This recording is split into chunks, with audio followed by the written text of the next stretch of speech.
समीक्षा अधिकारी में जो 6 टॉपिक हिंदी से पूछे जाते हैं उनमें से विशेषण एवं विशेष बहुत ही महत्वपूर्ण है और इसमें से 10 प्रश्न पूछे जाएंगे और यह समीक्षा अधिकारी के मुख्य परीक्षा में भी आपको मिलेगा, जहां पर विशेषण और विशेष से संबंधित प्रश्न आपको देखने को मिलेंगे। समीक्षा अधिकारी या यूं कहें आरओ के अतिरिक्त अन्य जो पीसीएस की परीक्षा होती है उसमें प्रारंभिक परीक्षा के अंतर्गत भी सी सेट के अंदर हिंदी विषय से जो संबंधित प्रश्न पूछे जाते हैं उनमें भी विशेषण और विशेष का विशेष महत्व है। तो विशेषण और विशेष से के प्रश्न अक्सर विद्यार्थी क्या करते हैं, गलत करके चले आते हैं। क्यों? क्योंकि वो विशेषण और विशेष शब्दों का ही अर्थ नहीं समझते हैं और जिन वर्णों को से संबंधित प्रश्न पूछे जाते हैं वहां पर वो पूरी तरह से कंफ्यूज हो जाते हैं और अंततः प्रश्न का उत्तर गलत दे करके चले आते हैं, जिससे कि उनके नंबर का तो लॉस होता ही, साथ में नेगेटिव मार्किंग के अंतर्गत भी उनके मार्क्स कम हो जाते हैं। तो आज हम विशेषण और विशेष टॉपिक पर विशेष चर्चा करेंगे। ये समीक्षा अधिकारी और सहायक समीक्षा अधिकारी के लिए अति महत्वपूर्ण है। इस वीडियो को बार बार रिप्ले करके देखिए, जिससे कि आप लोगों का विशेषण और विशेष से संबंधित जो कंसेप्ट है वो पूरी तरह से क्लियर हो जाए। Is that clear? तो आइए देखते हैं।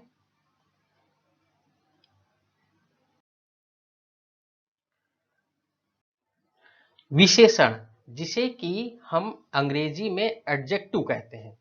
क्या होता है एडजेक्टिव या विशेषण? और विशेष से, इन दो शब्दों के बारे में जानने से पहले हमें यह जानना अनिवार्य है कि संज्ञा या सर्वनाम क्या होता है। तो जैसा कि आपको स्लाइड पर लिखा हुआ दिख रहा है, संज्ञा और सर्वनाम। जाहिर सी बात है, यहाँ तो आपको जो डिफिनेशन लिखी हुई है, डिफिनेशन आपको बहुत सी बुकों में मिल जाएगी, लेकिन अब प्रॉब्लम यहाँ पर ये है कि जो इनके कंसेप्ट्स हैं विशेषण और विशेष से संबंधित, उन आधारों को पहले हमें जानना अनिवार्य हो जाता है। तो यहाँ पर दो जो आधार बताए गए, एक तो संज्ञा और दूसरा सर्वनाम। तो संज्ञा के बारे में आप भली भांति जानते हैं, किसी व्यक्ति, वस्तु या स्थान के नाम को क्या कहते हैं? संज्ञा कहते हैं। और उन संज्ञा को रिप्रेजेंट करने के लिए डायरेक्ट उस संज्ञा को ना कह करके उनके बदले में जिन शब्दों का प्रयोग इंडिकेशन के फॉर्म में होता है वह सर्वनाम कहलाते हैं। जैसे कहा जाए राम लखनऊ गया, तो यहाँ पर जो राम शब्द है और लखनऊ शब्द है, ये दो के दोनों ही क्या है? वो संज्ञा है। अब राम संज्ञा तो है, लेकिन अगर कहें वह लखनऊ गया, तो वह भी किसी ना किसी व्यक्ति को रिप्रेजेंट कर रहा है, चाहे वह राम हो या श्याम हो। तो इस प्रकार से वह जो शब्द है, वह शब्द सर्वनाम की श्रेणी में आ जाएगा। ठीक है? इसी प्रकार से जो लखनऊ है यह किसी स्थान को रिप्रेजेंट कर रहा है, इसलिए यह भी क्या होगा? संज्ञा होगा। ठीक है? कुछ अब्स्ट्रैक्ट नाउन या अमूर्त संज्ञाएं भी होती हैं, जैसे कि आप कह सकते हैं ईमानदारी, सुख। ये सब क्या है? ये ऐसे हैं जो भावनाओं से संबंधित है, अर्थात इनको महसूस किया जाता है, इनको चखा, छुआ या देखा नहीं जा सकता है। ठीक है? तो संज्ञा या सर्वनाम के बारे में आपको अच्छे से ज्ञान हो गया होगा। आपके पास कुछ मैटर भी होगा, उसको भी आप पढ़ सकते हैं, या फिर आने वाले वीडियोस में संज्ञा और सर्वनाम पर स्पेशल जो लेक्चर वीडियो आएगा उसको आप देख करके समझ सकते हैं। फिर हर यहाँ आप ये जानिए किसी वस्तु स्थान से ही संबंधित ये संज्ञा और सर्वनाम शब्द होते हैं।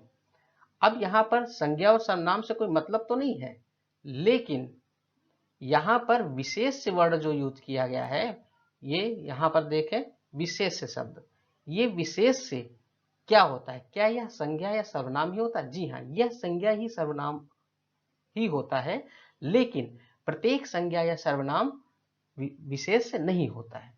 तो अब सबसे पहले हम एक एक चीज पर यहाँ पर डिस्कस करेंगे। पहला हम वर्ड लेते हैं विशेषण, और उसके बाद में हम विशेष पर चर्चा करेंगे। तो जैसे कि डिफिनेशन यहाँ लिखी हुई है, ऐसे शब्द जो किसी संज्ञा या सर्वनाम की विशेषता बताएं। किसी संज्ञा या सर्वनाम की विशेषता बताएं। विशेषता का इन द सेंस आप ये नहीं कह सकते कि उसकी जो क्वालिटी है वो बताएं। उसकी जो डिसक्वालिटी है वो भी बता सकते हैं। दैट मीन्स यहाँ इस वाक्य का कहने का अर्थ मात्र ये है कि संज्ञा या सर्वनाम के बारे में कुछ एक्स्ट्रा इंफॉर्मेशन दी जाए। संज्ञा या सर्वनाम के बारे में कुछ अतिरिक्त जानकारी देने वाले शब्द ही क्या कहलाते हैं? विशेषण कहलाते हैं। और यहाँ ध्यान दीजिएगा, विशेषण क्या करता है? जिस भी संज्ञा या सर्वनाम के आगे या पीछे लगता है वह उस संज्ञा या सर्वनाम के अर्थ को क्या कर देता है? सीमित करता है। सीमित मतलब लिमिटेड कर देता है।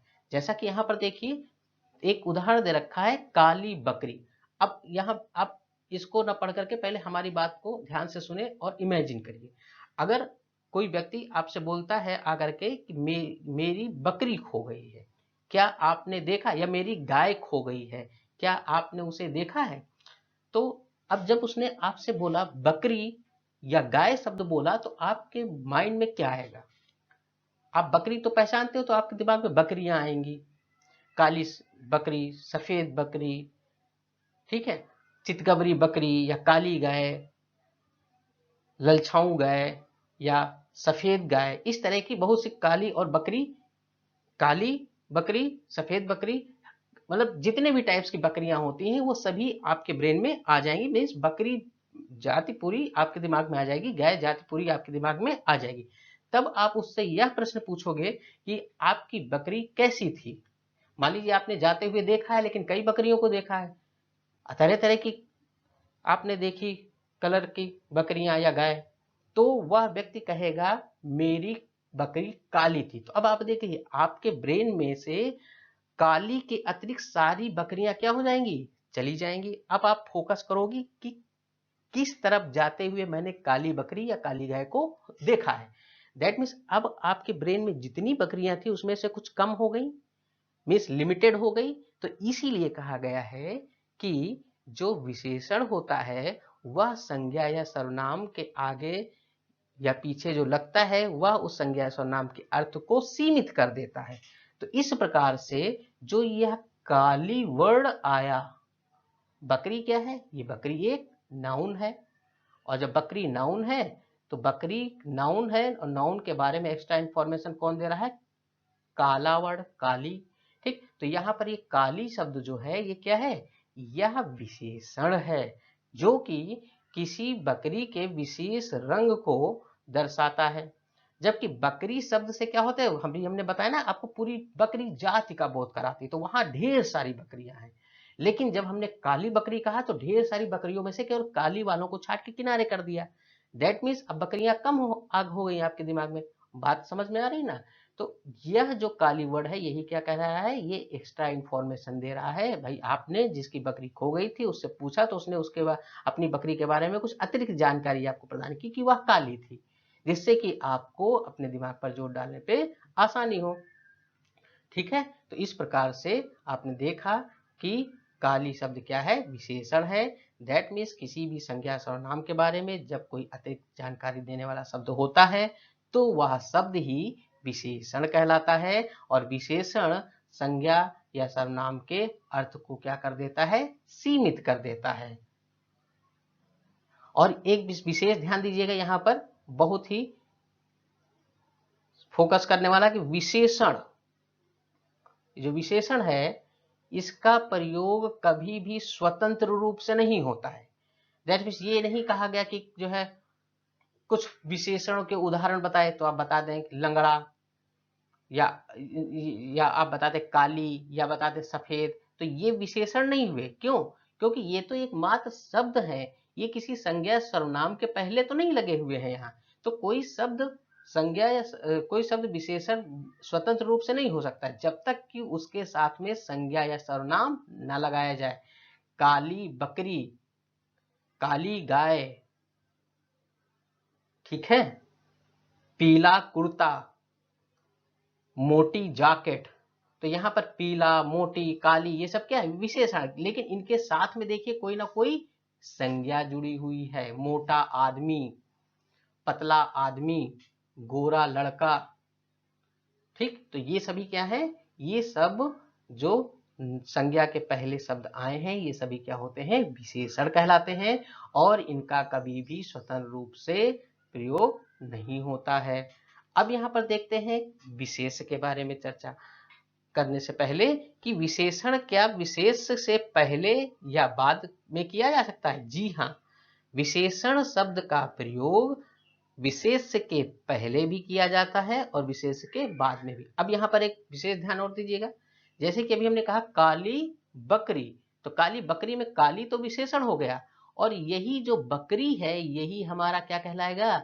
ये हमारा विशेष कहलाएगा। मतलब ऐसी संज्ञा या सर्वनाम जिसके बारे में कोई एक्स्ट्रा शब्द या अतिरिक्त शब्द लग करके उसके बारे में अतिरिक्त जानकारी प्रदान करे, तो वही संज्ञा व सर्वनाम क्या कहलाता है?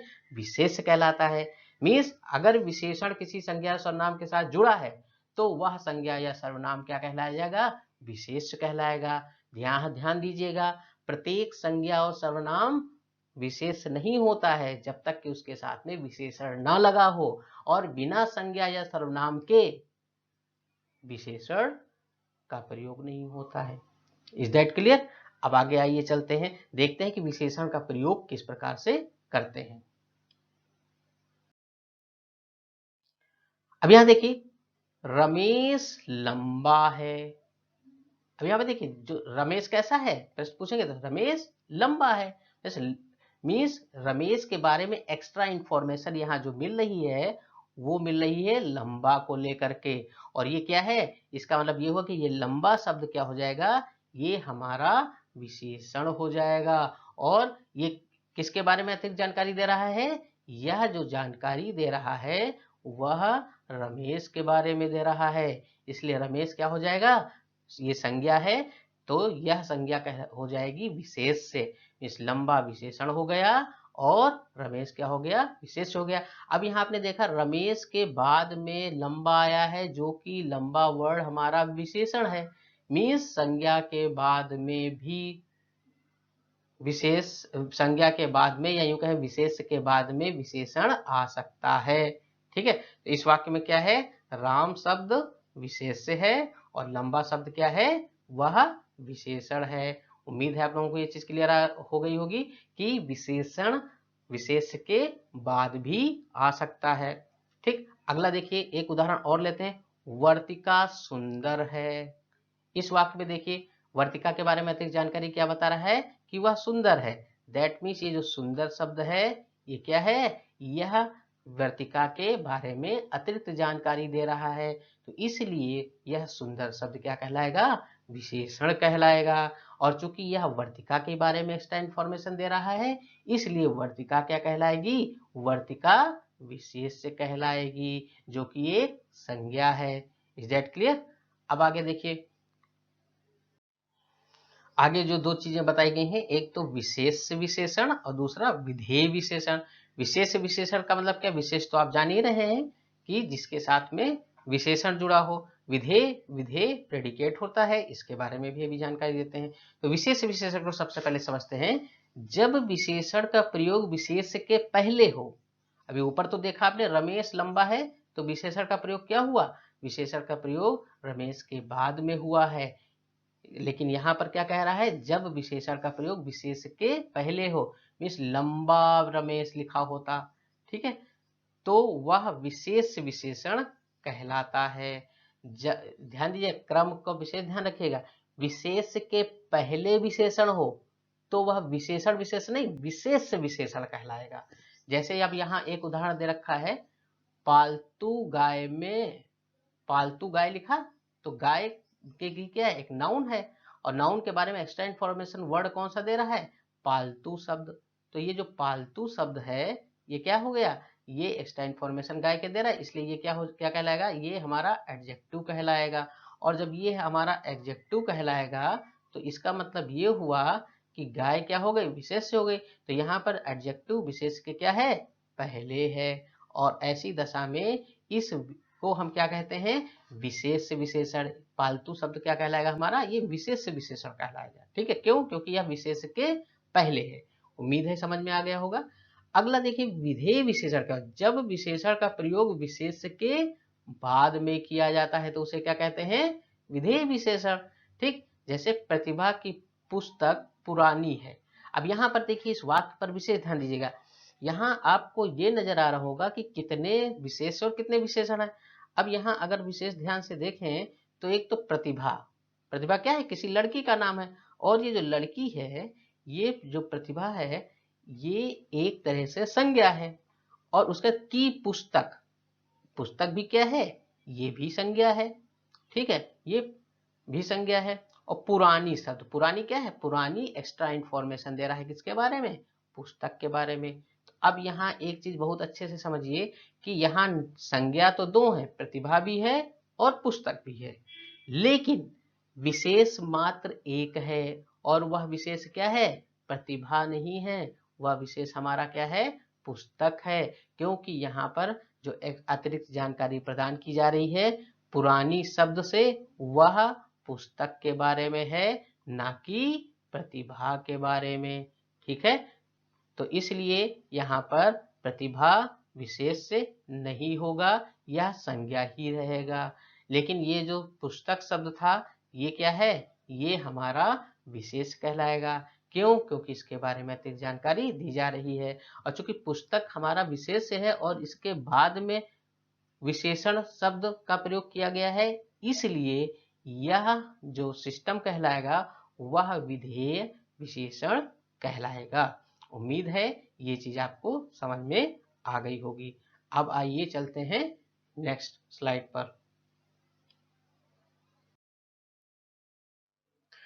यहाँ पर कुछ महत्वपूर्ण बिंदु दे रखे हैं जो कि ध्यान रखना अति आवश्यक है, जिससे कि परीक्षा में आने वाले प्रश्न गलत ना हो।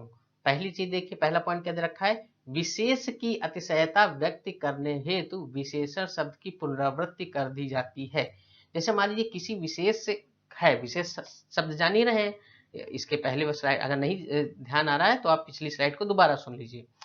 विशेष की अतिशयता मतलब विशेष को बहुत ही ज्यादा इंपॉर्टेंस देने के लिए अक्सर हम विशेषण क्या क्या कर देते हैं, रिपीटिशन कर देते हैं, पुनरावृत्ति कर देते हैं। और यह जो रिपीटिशन होता है, जैसे कहा जाए मीठे अमरूद, तो अक्सर देखा होगा मीठे बेर, तो जब उस ठेले पर बेर बेचने आता है तो क्या कहता है, मीठे मीठे बेर ले लो। दैट मीन्स बेर बहुत ही ज्यादा मीठे हैं। यह चीज रिप्रेजेंट करने के लिए वह मीठे शब्द का दो बार प्रयोग कर लेता है, मीठे मीठे बेर हैं, ठीक है, ताजे ताजे अमरूद हैं, ठीक। तो इस प्रकार से यहाँ देखिए बेर क्या है, बेर एक संज्ञा थी जिसके बारे में एक्स्ट्रा इंफॉर्मेशन, कैसी बेर है, मीठी बेर है, खट्टी बेर है। तो मीठा और खट्टे क्या है, ये दो शब्द बेर के बारे में अतिरिक्त जानकारी देते हैं। लेकिन जब इसका रिपीटिशन हो गया तो एक तरह से ये दोनों ही शब्द क्या हो गए, विशेषण हो गए, एडजेक्टिव हो गए, ठीक। तो इसलिए यह बताया गया है कि जब किसी विशेष मतलब बेर को बहुत ही ज्यादा मीठा प्रदर्शित करने के लिए जिसके साथ जो मीठा शब्द विशेषण के रूप में प्रयोग किया गया है, जो कि बेर के बारे में अतिरिक्त जानकारी प्रदान कर रहा है, उसको रिपीटिशन कर दिया गया है, पुनरावृत्ति कर दी गई है। अगला देखिए पॉइंट है जो बहुत महत्वपूर्ण है, ध्यान रखना है, रूप रचना की दृष्टि से विशेषण विकारी तथा अविकारी दोनों होते हैं। रूप रचना की दृष्टि से का अर्थ ये हुआ कि यदि कोई विशेषण है तो वह विकार भी उत्पन्न करता है और अविकारी भी होते हैं, मतलब वह अपने मूल रूप में भी प्रयोग किया जा सकता है और उसमें कुछ एक्स्ट्रा मात्रा या उपसर्ग या प्रत्यय जोड़ करके उसमें विकार भी उत्पन्न किया जा सकता है, ठीक है। अब देखिए आगे देखिए कि जो पॉइंट है मीठा, मीठा में कहा मीठे, मीठे कह दिया गया। इसके आगे अगर हम थोड़ा आगे शब्द जोड़ दें अति मीठा, तो अति क्या हो गया, अति से मीठा में क्या विकार उत्पन्न हो गया, मीठे, ठीक है। आगे देखिए अगला पॉइंट है, दो या अधिक शब्दों के मेल से भी विशेषण का निर्माण होता है। मतलब विशेषण केवल एक शब्द ही मात्र नहीं होता है, एक से अधिक शब्द भी प्रयोग किया जाते हैं। जैसा पहले पॉइंट में भी आपने मीठे मीठे, तो यहाँ तो एक ही शब्द का रिपीटेशन हो गया, लेकिन ये भी तो कहते हैं खट्टे मीठे बेर ले लो, खट्टे मीठे बेर ले लो। ये ठंडा गरम एक साथ नहीं खाना चाहिए, ठंडा गरम एक साथ नहीं सेवन करना चाहिए। ठीक, तो ठंडा गरम, खट्टे मीठे, लंबे चौड़े, ये सब क्या है, ये सब अपने आप में विशेषण है, और इनको एक साथ जब प्रयोग किया जाएगा तो क्या होगा, तो वहां पर विशेषण दो या दो से के शब्दों के अधिक से मेल से बने हुए होंगे। ठीक है, अगला पॉइंट समझते हैं। विशेषण के लिंग और वचन का निर्धारण विशेष के लिंग और वचन के अनुसार होता है। दैट मीन्स जो जेंडर डिसाइड होता है किसी विशेषण वाले शब्द का, या वचन कि वह एक वचन होगा, द्विवचन होगा या बहुवचन होगा, वो विशेष से, विशेष अर्थात जो संज्ञा होगी, जिसके बारे में एक्स्ट्रा इन्फॉर्मेशन दी जाएगी, वही विशेष कहलाता है। तो उसी के लिंग और वचन के अनुसार विशेषण का लिंग और वचन भी निर्धारित होगा। जैसे कहा गया, शरारती बच्चे शोर मचा रहे हैं। अब यहाँ देखो, बच्चे जो शब्द है, बच्चे, ये आपका क्या है, एक विशेष है, नाउन था, और इसके साथ जो कि शरारती शब्द जोड़ दिया गया। तो अब जो कि बच्चे जो है, इनका जो जेंडर होता है, बच्चे में बच्चियां और बॉयज बच्चे दोनों आ जाते हैं। ठीक है, तो इसके लिए कह सकते हैं कि नपुंसक लिंग के तरह से बिहेव होता है, और शरारती शब्द इसीलिए यूज किया गया है। दूसरा है मेधावी छात्र शरारत नहीं करते। अब छात्र भी क्या होता है, छात्र का सेंस यहाँ पर छात्र छात्रा दोनों से होता है। ठीक है, तो मेधावी, मेधावी शब्द क्या है, विशेषण। एक और पॉइंट है, एक से अधिक विशेष होने पर विशेषण के लिंग एवं वचन का निर्धारण, ये यह वाला विशेष ध्यान दीजिएगा, जब विशेष एक से अधिक हो वहां पर लिंग एवं वचन का जो निर्धारण होता है, तो सर्वाधिक निकट वाले विशेष के लिंग और वचन के अनुसार होता है। जैसे देसी गाय और भैंसे। अब यहाँ देखिए, भैंसे तो आपका बहुवचन है, लेकिन गाय क्या है, गाय आपका एक वचन है। ठीक, तो इसके साथ क्या वर्ड यूज हुआ, देसी। देसी क्या है, यह स्थानवाचक विशेषण है। आगे देखते हैं, समझते हैं। विशेषण के भेद। विशेषण के भेद में जो सबसे पहला है वो है सार्वनामिक या संकेतवाचक विशेषण। यह विशेषण वास्तव में इंगित करता है, इंडिकेशन वाले जो विशेषण होते हैं वो सार्वनामिक या संकेतवाचक विशेषण कहलाते हैं। इनमें ये ध्यान दीजिएगा कि विशेषकर जो पुरुषवाचक और निजवाचक सर्वनाम होते हैं। अब यहाँ पुरुषवाचक का अर्थ ये नहीं कि वो मेल से इंडिकेशन है केवल, यहाँ पर पुरुषवाचक का मतलब ये होता है कि व्यक्ति विशेष के नाम से है, नाम के बदले में जो सर्वनाम बोले जाते हैं। इनमें अगर आप पुरुषवाचक सर्वनाम में देखेंगे तो तीन जो पुरुष होते हैं, उत्तम पुरुष, मध्यम पुरुष और अन्य पुरुष, इन तीनों की ही बात की जा रही है। यहाँ जेंडर को लेकर के कोई वो नहीं है कि पुरुष वर्ड यूज कर लिया गया तो इसका मतलब केवल मेल की बात की जा रही है। मेल और फीमेल दोनों के लिए जो सर्वनाम प्रयोग किए जाते हैं वह पुरुषवाचक जो कहलाते हैं, उनके बारे में चर्चा की जा रही है। इनमें उत्तम पुरुष मैं और हम, मध्यम पुरुष तू तुम आप, अन्य पुरुष वह वह या ये, और जो निजवाचक, निजवाचक में विशेषकर आप शब्द का प्रयोग किया जाता है। ठीक है, जो कि उत्तम, मध्यम और अन्य पुरुष तीनों में ही काम आता है। ठीक, तो इनके अतिरिक्त अन्य जो भी सर्वनाम है, जब किसी संज्ञा की विशेषता प्रकट करते हैं, दैट मीन्स किसी संज्ञा के बारे में एक्स्ट्रा इंफॉर्मेशन जब कोई सर्वनाम दे रहा हो, बशर्ते वो जो सर्वनाम हो वो पुरुषवाचक या फिर निजवाचक सर्वनाम नहीं होना चाहिए, जैसा कि अभी हमने आपको बताया पुरुषवाचक कौन होते हैं और निजवाचक कौन होते हैं।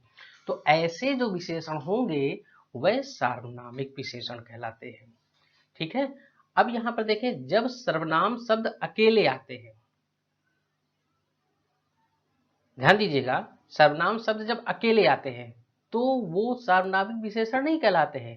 उनके साथ में जब तक कि कोई अन्य संज्ञा या सर्वनाम शब्द ना जोड़े जाएं, जब किसी संज्ञा के साथ में कोई सर्वनाम जोड़ दिया जाता है और उस संज्ञा के बारे में यह जोड़ा गया सर्वनाम अतिरिक्त जानकारी प्रदान करे वह सर्वनाम ही सार्वनामिक विशेषण कहलाएगा, ना कि जितने सर्वनाम हैं वह सारे सार्वनामिक विशेषण कहलाएंगे। जैसा कि ऊपर विशेष के बारे में बताया गया था कि जब किसी संज्ञा के साथ में कोई अतिरिक्त जानकारी देने वाला शब्द विशेषण के रूप में जुड़ेगा तभी वह संज्ञा विशेष कहलाएगी, अदरवाइज सारी संज्ञाएं विशेष नहीं होती हैं। जैसे हम यहाँ पर देखें, एक एग्जाम्पल इससे समझें आप, वह पढ़ रहा है। अब यहाँ देखिए, वह पढ़ रहा है, पढ़ क्या है? क्रिया है। वह क्या है? सर्वनाम है। क्या सर्वनाम के साथ में कोई अन्य संज्ञा जुड़ी? नहीं जुड़ी। और जब नहीं जुड़ी इसका अर्थ ये होगा यह जो वह शब्द है यह पूरी तरह से क्या है? सर्वनाम है, यह सार्वनामिक विशेषण नहीं है। अब आगे देखिए एक और एग्जाम्पल, वह छात्र पढ़ रहा है। अब यहाँ पर जब वह छात्र की बात कर रहे हैं तो यहाँ छात्र क्या है? स्टूडेंट, जो कि एक संज्ञा है और इसके साथ में एक सर्वनाम वह जोड़ा गया है। तो इसका अर्थ ये हुआ कि ये वह शब्द इंडिकेट कर रहा है छात्र को, इसलिए यह वह शब्द अतिरिक्त जानकारी प्रदान कर रहा है छात्र के बारे में। मीन्स वह छात्र, ना कि यह छात्र। तो यहाँ वह शब्द क्या कहलाएगा? यही हमारा जो सर्वनाम है यह सार्वनामिक विशेषण कहलाएगा, क्योंकि यह यहाँ स्वतंत्र नहीं है, इसके साथ में क्या है? एक संज्ञा जुड़ी हुई है। ठीक है। तो अब यहाँ प्रश्न ये भी उठता है, क्या सार्वनामिक विशेषण भी कई प्रकार के होते हैं? जी हाँ, सार्वनामिक विशेषण भी 2 प्रकार के होते हैं। देखते हैं इनमें से कौन कौन से हैं। पहला जो सार्वनामिक विशेषण है वो कहलाता है मौलिक सार्वनामिक विशेषण। जैसा कि नाम से जाहिर है, इसमें मौलिकता होती है। जब संज्ञा के साथ में इनका प्रयोग मूल रूप में किया जाए, जैसे वह है, यह है, कोई है, कुछ है, कौन है, ये सब डायरेक्ट ऐसे के ऐसे ही उसमें जोड़ दिए जाए, इनको इनमें कोई भी विकार उत्पन्न ना हो, अर्थात इनके में कोई भी रूप में परिवर्तन ना आए। जैसे एग्जाम्पल है, कौन आदमी, वह लड़की, यह बकरी, कोई व्यक्ति। इन सब में देखें, ये जो शब्द जोड़े गए हैं संज्ञा के सर्वनाम के रूप में, कौन, वह, ये क्या है? ये अपने मूल रूप में, इनमें किसी भी प्रकार का रूप परिवर्तन नहीं होता। वह वही नहीं हो गया, ठीक है, यह यही नहीं हो गया, ठीक। तो कोई सा व्यक्ति नहीं हो गया, कोई वर्ड अपने आप में मौलिक रूप में आया है। तो ऐसे जो सर्वनाम होंगे जब किसी संज्ञा के साथ जुड़ जाएं या संज्ञा के बारे में अतिरिक्त जानकारी प्रदान करें, निर्देशित करें, इंडिकेट करें, तो ऐसे सर्वनाम हमारे मौलिक सार्वनामिक विशेषण कहलाते हैं। यह देखिए, इनके पार्टीशन भी हैं। पहला संकेतवाचक सार्वनामिक, तो यहाँ पर देखिए यह, वह, इस, उस, ये क्या है? ये सब संकेत करते हैं। यह लड़का, वह बकरी, इस किताब में, उस स्थान पर, ठीक है, उस देश में। तो ये सब क्या है? ये सब कहीं ना कहीं संकेत कर रहे हैं किसी विशेष संज्ञा की ओर, किसी विशेष स्थान की ओर। ठीक है। अनिश्चयवाचक में जैसे अभी हमने बताया, कोई, कुछ, ठीक है, कोई, कुछ। जैसे बताया ना, कोई आदमी आया था, कुछ सेब खा लिए। तो सेब क्या है? संज्ञा है। संज्ञा क्या है? कुछ शब्द लगाया तो कुछ क्या है? क्योंकि इससे कुछ सेब में मतलब कितने सेब खाए, कुछ अनगिनत है, निश्चित नहीं है। तो इसीलिए ये जो सार्वनामिक विशेषण कहलाएंगे, क्या करें? अनिश्चयवाचक सार्वनामिक विशेषण कहलाएंगे। ठीक है। यहाँ हमने ध्यान दीजिए, हमने बताया था कि कोई भी विशेषण का स्वतंत्र रूप नहीं होती। तो अब कोई कौन सा विशेषण है ऐसे नहीं बोल सकते हैं। जब मौलिक सार्वनामिक में लिखा होगा, लगाया होगा या कोई वाक्य होगा, तभी हम उसका क्लासिफिकेशन कर सकते हैं कि वो कौन सा विशेषण होगा।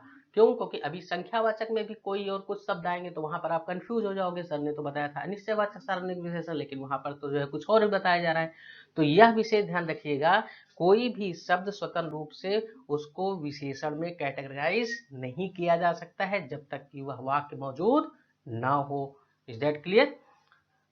अब तीसरा है प्रश्नवाचक सार्वनामिक विशेषण, जैसे किस, कौन, क्या, ये शब्द क्या है?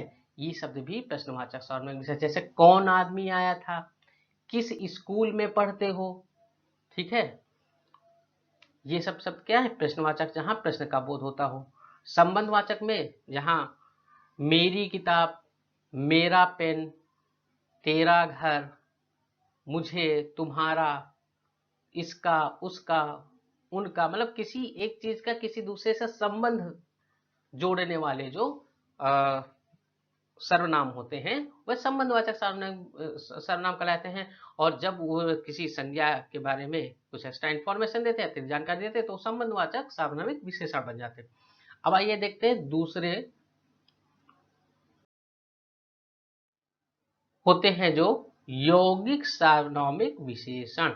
अब यहाँ आप जान रहे होंगे कि जो मूल सर्वनाम होते हैं उनमें कोई प्रत्यय लगा दिया जाए।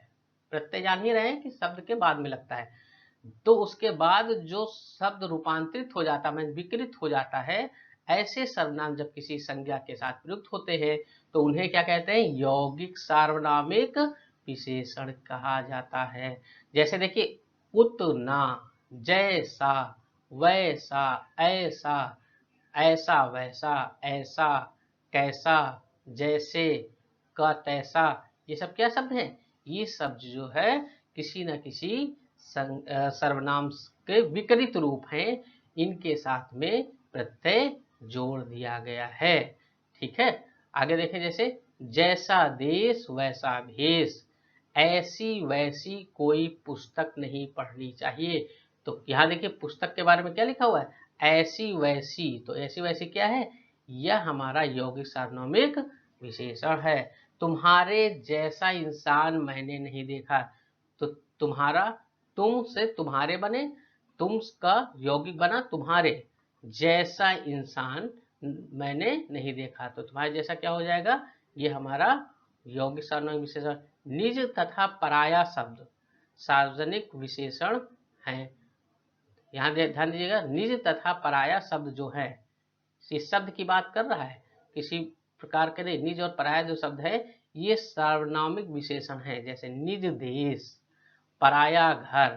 ठीक, तो निज देश मतलब अपना देश, तो देश क्या है? संज्ञा है, और इसके बारे में अधिक जानकारी शब्द देने वाला निज है, तो इसलिए निज क्या हो जाएगा? यह सार्वनामिक विशेषण होगा। इसी तरह जहाँ पराया घर है, तो घर क्या क्या है? संज्ञा है, तो इसके आगे एक शब्द लगाया गया पराया, तो ये पराया शब्द क्या है? ये भी पर से बना हुआ है, ये भी सर्वनाम है और ये सार्वनामिक विशेषण कहलाएगा।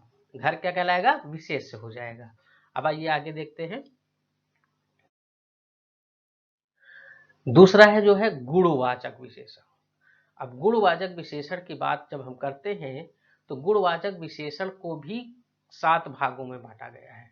ठीक है, जब किसी संज्ञा या सर्वनाम के गुण, दैट मीन्स जो उसकी क्वालिटी होती है, अच्छी या खराब जो भी है, या फिर दशा, दशा मतलब उसकी स्थिति कैसी है, या उसका नेचर या स्वभाव के बोध होते हैं, तो ऐसे ऐसे जो विशेषण कहलाते, क्या कहलाते हैं? गुणवाचक विशेषण कहलाते हैं।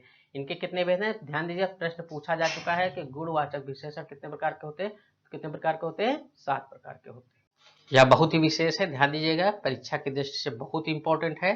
गुणवाचक विशेषण के कुल 7 भेद होते हैं। इनमें पहला देखिए, कालवाचक गुण, कालवाचक गुणवाचक विशेषण। इसके अंतर्गत देखिए, काल का मतलब ये समय को रिप्रेजेंट करता है। दैट मीन्स ऐसा शब्द जो समय को लेकर के ज्ञान देता हो, जब किसी संज्ञा या सर्वनाम के पहले प्रयुक्त होगा तो वह काल गुणवाचक विशेषण कहलाएगा। जैसे नया, नया का मतलब क्या हुआ? कि अभी इसको ज्यादा समय व्यतीत नहीं हुआ है। पुराना, जिसका समय कुछ ज्यादा व्यतीत हो गया, कहते हैं नया कपड़ा, पुराना घर। ठीक, ताजा, ताजा शब्द क्या है? ताजा शब्द ये मोस्ट इंपॉर्टेंट है, ये भी काल से संबंधित। कहते हैं ताजे फल खाओ, तो ताजे फल खाओ में ताजा शब्द क्या है? ताजा का मतलब फ्रेश, अभी अभी है, मतलब इसको बहुत ज्यादा टाइम नहीं हुआ है। भूत, भूत का मतलब पास्ट।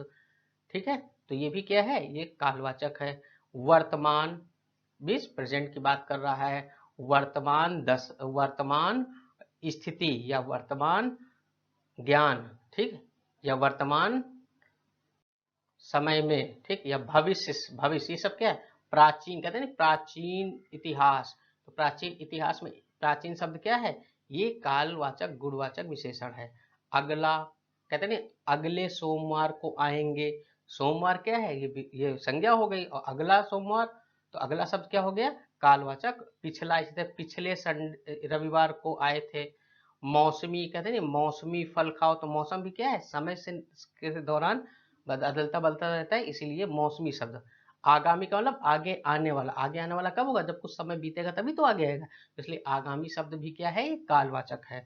टिकाऊ, टिकाऊ का मतलब ये हुआ कि आज भी चलेगा, कल भी चलेगा, परसों भी चलेगा। भाई जैसे कहते हैं टिकाऊ मेज है कि नहीं है, ये कहीं कुछ सामान लेना है तो बोलते नहीं टिकाऊ रहेगा, नहीं टिकाऊ रहेगा। टिकाऊ रहने का मतलब कि ये ऐसा नहीं कि तुरंत टूट जाएगा या तुरंत खराब हो जाएगा। ठीक, टिकाऊ भी तो क्या है, ये समय का बोधक है, इसलिए ये कालवाचक गुणवाचक विशेषण कहलाएगा। अब दूसरा जो है वो स्थानवाचक है। स्थानवाचक में जैसे उजाड़, कहते हैं ना उजाड़ खेत देखा, या उजाड़ घर हो गया। चौरस, चौरस का मतलब नहीं ब्रॉड, सिर्फ भीतरी कमरा, भीतरी कमरा मतलब स्थान बता रहा है, भीतरी कमरा या भीतरी दुकान या भीतरी गली, ठीक है, या बाहरी कमरा, बाहरी गली, ऊपरी कमरा, सतही कमरा, ठीक है, ये सब क्या स्थान को रिप्रेजेंट कर रहे हैं। पूर्वी कमरा या पूर्वी गली, पछियां हवा, दायां गेट, बायां गेट, ठीक है, स्थानीय पवन, तो ये सब क्या है, स्थान से संबंधित। देशीय, कहते हैं देसी आलू है, या कहते हैं नहीं देसी मोबाइल है या चाइनीज मोबाइल है, तो क्या है देसी। देसी देश से क्या मतलब कि अपने यहाँ ही लोकल चीज है। क्षेत्रीय, कहते हैं क्षेत्रीय दबंग नेता, ठीक, तो क्षेत्र से संबंधित। स्थान, असमी, असमी मतलब आसाम के लोगों को क्या कहेंगे, असमी। बंगाल के लोगों को क्या कहेंगे, बंगाली। ये सब क्या है, क्षेत्र से संबंधित है। रूस के लोगों को रूसी, अमेरिका के लोगों को अमेरिकी, भारत के लोगों को भारतीय। इस प्रकार से सभी शब्द क्या कहलाएंगे, स्थानवाचक गुणवाचक विशेषण कहलाएंगे। तीसरा है आकार। आकार में जैसे कहते हैं ना गोल, चौकोर, कहते हैं ना गोल कागज काटो, चौकोर कागज काटो, या गोल, पृथ्वी गोल है पहले बताया जाता था, ठीक है, या फिर बताने नहीं पृथ्वी चौकोर है, कहते हैं सुडौल अक्षर लिखो। फिर समान, समान शब्द, कहते हैं समानता रहनी चाहिए। नुकीला, कहते हैं नुकीला चाकू नहीं है। लंबा, कहते हैं लंबा व्यक्ति, लंबा लड़का, लंबी लड़की। चौड़ा, कहते चौड़ा खेत है। सीधा, कहते हैं सीधा मकान बनाया करो, तिरछा मकान मत बनाया करो। ये सब क्या है, ये आकार को रिप्रेजेंट करते हैं। तो तीसरा जो हमारा गुणवाचक विशेषण है वो आकार। चौथा क्या है, रंग। इसमें लाल पीला ये सब तो जान ही रहे हैं। इसमें जो विशेष है वो है चमकीला। चमकीला शब्द पूछे कौन सा है, तो रंग गुणवाचक विशेषण है। धुंधला, धुंधला का मतलब ड्वेल। फीका, फीका एक स्वाद भी फीका होता है और एक रंग भी फीका होता है। फीका शब्द क्या है, गुणवाचक में रंगवाचक विशेषण है। ठीक, अगला देखिए 5वां नंबर क्या है, दशा। अब दशा में भी देखिए कुछ शब्द ऐसे हैं जो बहुत इंपॉर्टेंट है। कहते दुबला, कोई व्यक्ति दुबला है या पतला है या मोटा है या भारी है, क्या है, ये उसकी दशा है। आइसक्रीम पिघली हुई है, कहते पिघली आइसक्रीम मतलब मेल्ट हो गई। तो ये पिघला शब्द भी क्या है, उस आइसक्रीम की वो दशा है, क्योंकि वो आइसक्रीम पिघली तो नहीं रहती ना, जब वो अपने टेम्परेचर पर रहती है तो वो जमी रहती है, लेकिन उसकी दशा क्या हो गई, पिघल गई। गाढ़ा, कहते गाढ़ा दूध, कहते गैस पे चढ़ा दो तो दूध धीरे धीरे क्या हो जाएगा, गाढ़ा हो जाएगा जब वो गर्म होगा। गीला, सूखा, घना, गरीब। गरीब शब्द भी क्या है, किसी भी व्यक्ति की दशा होती है, आज गरीब है कल अमीर होगा। उद्यमी, ठीक, कुत्ता क्या होता है, पालतू, ये उसकी दशा। शेर को भी पालतू बना लेते हैं। ठीक, रोगी, रोगी क्या है, ये व्यक्ति की दशा है कि वो रोगी है इस समय। ठीक, गुणवाचक, गुणवाचक विशेषण देखो, कोई व्यक्ति के अंदर जो क्वालिटी होती है, गुण का मतलब ये होता है कि जिसे ना देखा जा सके ना छुआ जा सके, उसे महसूस किया जा सके। भला, बुरा, उचित, अनुचित, सच्चा, झूठा, पापी, दानी, न्यायी, दुष्ट, सीधा, शांत। ये शब्द क्या है, ये शब्द किसी व्यक्ति की क्वालिटी को क्या करें, ऑब्जर्व किए जाते हैं।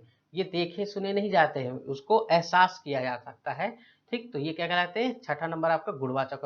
और सातवां जो है वो द्रष्टव्य कहलाता है। दैट मीन्स ऊपर के जितने भी 6 गुणवाचक बताए गए, इनमें से जब एक सादृश्यवाचक सा शब्द जोड़ देंगे। तो ये क्या करता है, ये ऊपर के जितने भी 6 गुणवाचक विशेषण बताए गए इनकी स्थिति को क्या कर देता है, थोड़ा सा कम कर देता है। कहते हैं जैसे बड़ा सा, कहते हैं आदमी आया था बड़ा सा दिखता, मतलब बड़ा तो नहीं था लेकिन बड़ा सा दिखता था, तो बड़े शब्द को क्या कर दिया गया, उसके गुण को कम कर दिया गया, तो सा शब्द जोड़ दो। ऊंची सी दुकान, ऊंची सी बिल्डिंग, ठीक है, तो सी शब्द ऊंचा तो है लेकिन सी लगा दे, मतलब ऊंची सी, मतलब बहुत ऊंचा नहीं है, बस ऊंची सी दिखती है। काला सा, कहते व्यक्ति आया था, काला सा व्यक्ति आया था, काला नहीं था लेकिन वो काले से लगभग था, ठीक। तो यहाँ पर काले जो गुण है उसको क्या कर हैं, सीमित कर दिया गया। तो इस प्रकार से गुणवाचक विशेषण आपने देख ले। तो 2 प्रकार के आपने विशेषण पढ़े, एक तो पढ़ा आपने सार्वनामिक विशेषण, उसके 2 पार्ट पढ़े आपने, उसमें पहला जो पढ़ा और उसके बाद में दूसरा गुणवाचक विशेषण पढ़ा। अब तीसरा है संख्यावाचक विशेषण। संख्यावाचक जान ही रहे हैं कि इससे संख्या का बोध होगा। कैसे, संज्ञा या सर्वनाम की संख्या का जब बोध होता है तो यह, अब इनमें भी संख्याएं निश्चित भी होती है, एग्जाम में बहुत ही ज्यादा क्लासिफाई करके पूछ लेता है। तो पहला हम पढ़ेंगे निश्चित संख्यावाचक। अब निश्चित संख्यावाचक में विशेष ये जो है 5 प्रकार के होते हैं निश्चित संख्यावाचक विशेषण। निश्चित का मतलब जिनको हम परफेक्टली बोल सकते हैं, जिनको हम समझ सकते हैं कि वो कितना होगा, जैसे 1 2 3 4 10 20 50 60 70, ये क्या निश्चित है, उनकी संख्या निश्चित है, उसमें कोई डाउट नहीं है, लिमिटेड है, ठीक। तो इसको हम निश्चित संख्यावाचक कहें, उनकी संख्या क्या होगी, लिमिटेड होगी। अब निश्चित संख्यावाचक के 5 प्रकार हैं, कौन कौन से देखिए।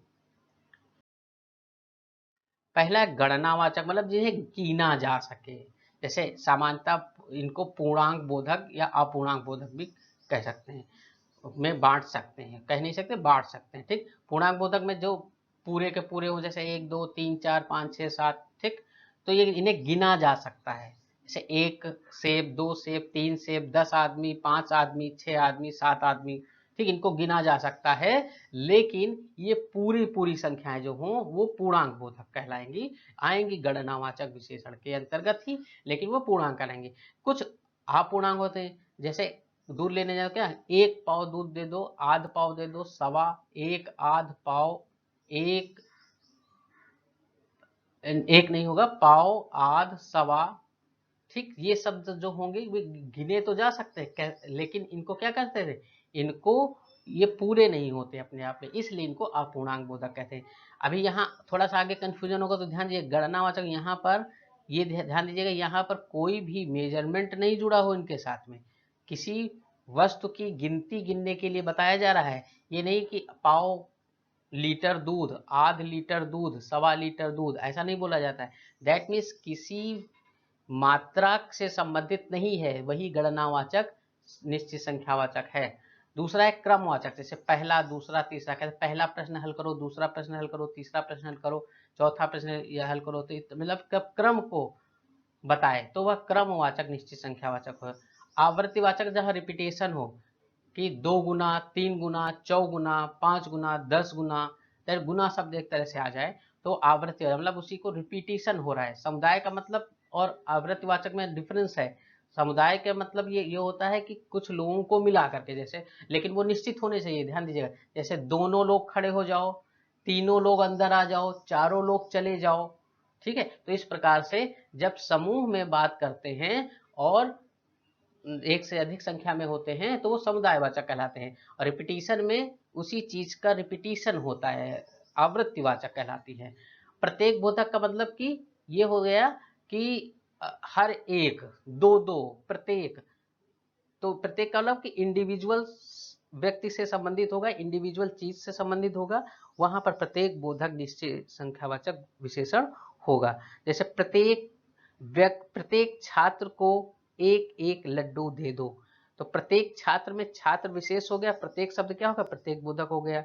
छात्र को 2 लड्डू दे दो, तो लड्डू क्या हो गया, लड्डू विशेष होगा, 2 क्या हो गया, प्रत्येक बोधक निश्चित वाचक संख्यावाचक विशेषण।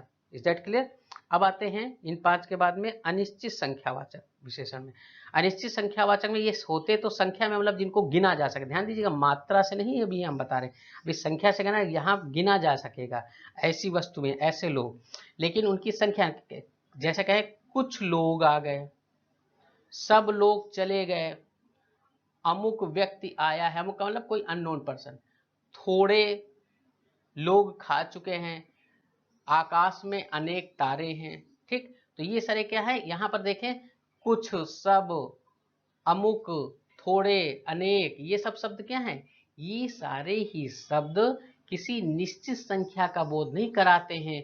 पर्टिकुलर हम ये नहीं कह सकते कुछ लोगों में कितने लोग होंगे, सब लोग कितने थे, इस सब शब्द से उनकी गिनती नहीं पता चलती है, लेकिन उनको उन लोगों को गिना जा सकता है, तो इसीलिए ये अनिश्चित संख्यावाचक विशेषण कहलाएंगे। फिर है परिमाणवाचक विशेषण। अब यहाँ ध्यान दीजिए, ऊपर जो संख्यावाचक थे उनमें से कई से शब्द आपको परिमाणवाचक, लेकिन यहाँ पर ये ध्यान रखिएगा माप या तौल का बोध कराते हैं, इनके साथ कोई ना कोई मात्रक जुड़ा होगा या कोई इनके साथ में मेजरमेंट होगा। जैसे हम देखिए इनका प्रयोग मुख्यतः भाववाचक, द्रव्यवाचक और समूहवाचक संज्ञाओं के साथ होते हैं। जैसे पूरा, कहते हैं पूरा दूध पी गया, तो दूध क्या है, दूध द्रव्यवाचक है, और पूरा दूध मतलब कुछ रहा होगा, 1 लीटर, आधा लीटर, पाव भर, 2 लीटर। अधूरा, यथेष्ट या यथेष्ट या यूं कहें अधूरा पेज लिख करके चला गया, यथेष्ट, यथेष्ट का मतलब ये हो जाएगा किसी मात्रा को रिप्रेजेंट करने के लिए। बहुतेरा, कहते तुम्हारे जैसे बहुतेरे आते हैं, बहुतेरे का मतलब कितने आते हैं पता नहीं। अल्प, अल्प ज्ञान, तो ज्ञान क्या है, ज्ञान एक तरह से आपने बताया ना भाववाचक है, तो भाववाचक के बारे में स्पेशल बताया। अल्प ज्ञान, तो अल्प शब्द का कम, थोड़ा, सब, सारा, ऊपर भी देखिए सब और सारा ये सब यूज किया गया है, लेकिन यहाँ पर ये ध्यान रखिएगा यहाँ विशेषकर भाववाचक और द्रव्यवाचक या समूहवाचक संज्ञाओं के साथ में ऐसे शब्दों का प्रयोग किया जाएगा, और स्पेशली माप और ताल या मात्रा को लेकर के है। ठीक है, समूचा, समूचा का मतलब फुल, बहुत, किंचित का मतलब बहुत थोड़ा होता है, लिटिल, जरा का मतलब भी लिटिल होता है। ठीक है, तो आइए देखते हैं आगे क्या है, इसको क्लासिफाई किया गया है।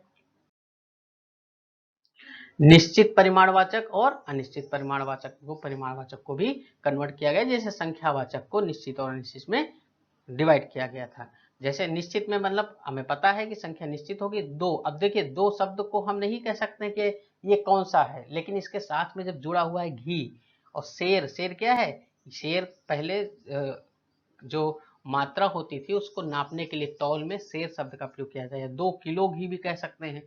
10 हाथ जगह है, ठीक है, या 10 मीटर जग है, या 10 बिस्वा जग है, ठीक, इस तरह से कहेंगे। तो जो अंक हैं इनमें इनके साथ जो संख्या यूज की जा रही है वो उनकी संख्या निश्चित है, मतलब सर्टेन है, तो इसलिए हम इसको निश्चित परिमाणवाचक कहते हैं।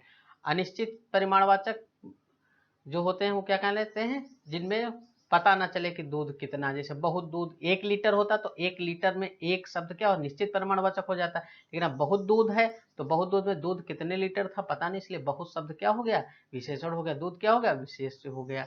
सब धन, धन कितना था पता है, सब धन चोर चुरा ले गए, तो इसका मतलब धन की मात्रा क्या थी, ये मापी जा सकती थी, और उसमें सब क्या है, अनिश्चित है, दैट मीन्स यहाँ पर इसको काउंट नहीं किया जा सकता। आगे देखिए पूरा आनंद। अब आनंद हमने बताया ना कि जो है आनंद जो है ये क्या है, ये हमारा अब्स्ट्रैक्ट भाववाचक संज्ञा है, और इसके साथ में कहता है आनंद नहीं आया पूरा, या पूरा आनंद आ गया। आनंद का मतलब किसी व्यक्ति विशेष का नाम से नहीं है यहाँ, आनंद का मतलब भाववाचक जो होता है ना इंजॉय, उससे संबंधित। वृक्ष पर कई पक्षी बैठे हैं, तो पक्षी बैठे हैं, कितने पक्षी बैठे हैं, कई पक्षी बैठे हैं। ठीक है, परिमाणवाचक विशेषण में माप तौल की वस्तुएं, जबकि संख्यावाचक विशेषण ऐसी वस्तुएं आती हैं जिनकी गणना की जाती है। ये अंतर दोनों में बहुत विशेष ध्यान दीजिएगा, परिमाणवाचक और गणनावाचक ऊपर भी मैंने आपको एक्सप्लेन किया, नहीं तो फिर वहां पर आंसर आप गलत करके चले आएंगे। और एक पॉइंट जो विशेष दे रखा, परिमाणवाचक विशेषणों के पश्चात द्रव्यवाचक या पदार्थवाचक संज्ञाएं आती हैं, जबकि संख्यावाचक विशेषण के अंतर्गत क्या होता है, बाद जातिवाचक संज्ञाएं विशेष रूप से आती हैं। ठीक, जातिवाचक मतलब जैसे व्यक्ति या कोई जानवर, इस टाइप से। व्यक्तिवाचक संज्ञा से निर्मित विशेषण व्यक्तिवाचक विशेषण कहलाते हैं। जैसे भारत से भारतीय, भारतीय व्यंजन, बनारस से बनारसी, बनारसी साड़ी। ठीक है, इस प्रकार से आप देख सकते हैं। आगे आइए देखते हैं विशेषण की अवस्थाएं क्या होती हैं। अब इनकी अवस्थाओं को भी समझना जरूरी है, ये स्पेशली मेंस की दृष्टि से इंपॉर्टेंट है। तो हिंदी में संज्ञाओं की तुलना करते समय विशेषण के रूप परिवर्तित होते रहते हैं। अतः संज्ञाओं की तुलना की दृष्टि से विशेषण की निम्नलिखित 3 अवस्थाएं होती हैं। पहली तो वह होती मूलावस्था, जब विशेषण अपने मूल रूप में रहे, अर्थात किसी अन्य से तुलना नहीं की जा रही हो। जैसे वर्तिका सुंदर है, तो सुंदर शब्द क्या है, ये अपने मूल रूप में है। तो वर्तिका के बारे में एक्स्ट्रा इंफॉर्मेशन दे रहा है, तो सुंदर अपनी मूल अवस्था में है। ये विशेषण की अवस्था हो गई। उत्तरावस्था में देखिए, विशेषण की अवस्था जिसमें 2 संज्ञाओं, उत्तरावस्था कहाँ होगी, जब 2 संज्ञाओं की तुलना की जाएगी। किसी एक संज्ञा अर्थात वो संज्ञा क्या कहलाएगी, विशेष कहलाएगी, ये ध्यान रखिएगा, को अन्य संज्ञा की तुलना में गुण या दोष में अधिक बताया जाएगा। जैसे उदाहरण के रूप में देखते हैं,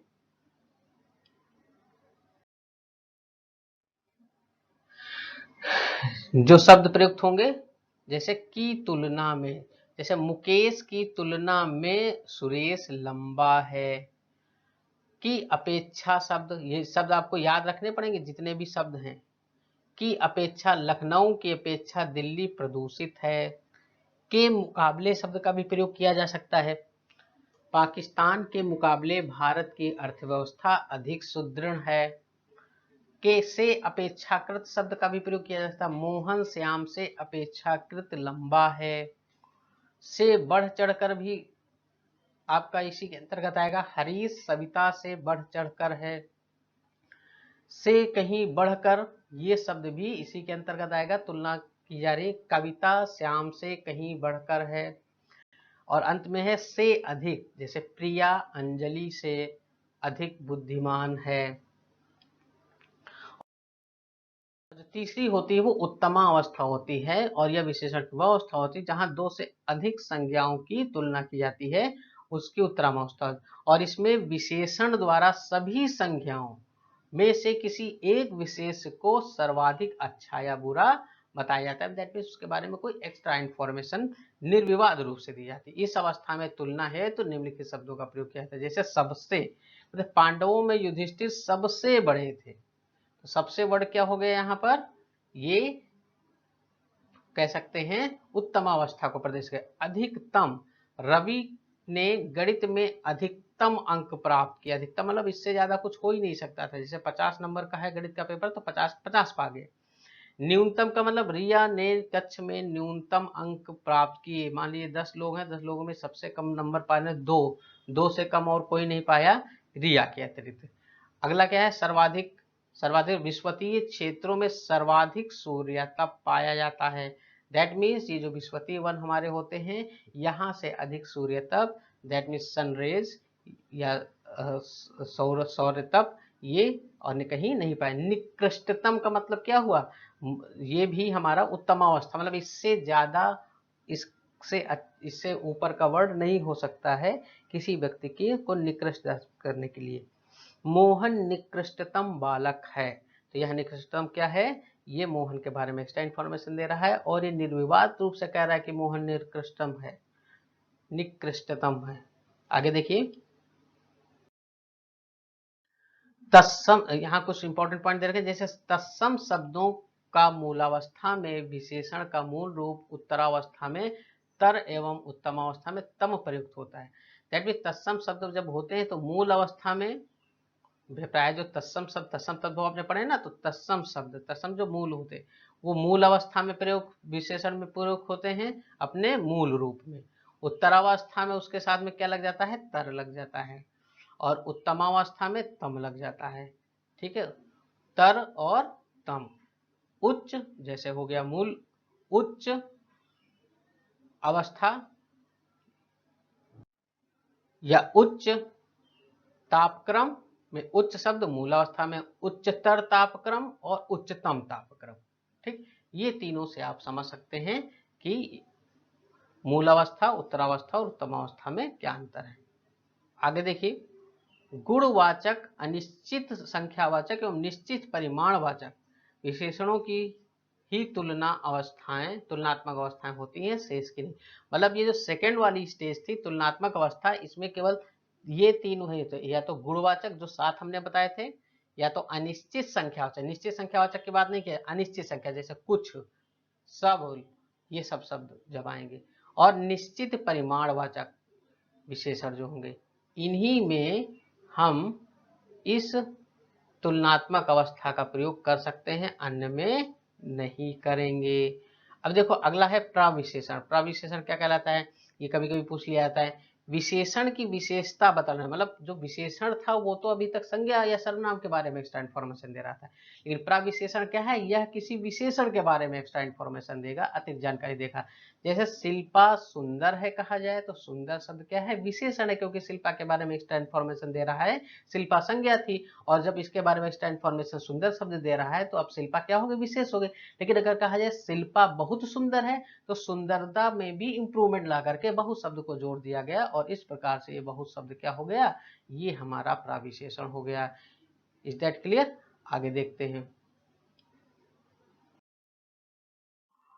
डेली मॉर्निंग में सुबह 6 बजे आप करंट अपडेट्स रहें, और हिंदी का ये जो श्रृंखला थी क्रिया विशेषण की, बहुत ही अच्छे से कायदे से बता दिया गया है। इसको आप बार बार देख करके मेमोराइज कर लीजिए, समझ लीजिए। अगर किसी प्रकार की प्रॉब्लम आती है तो कमेंट्स कीजिए।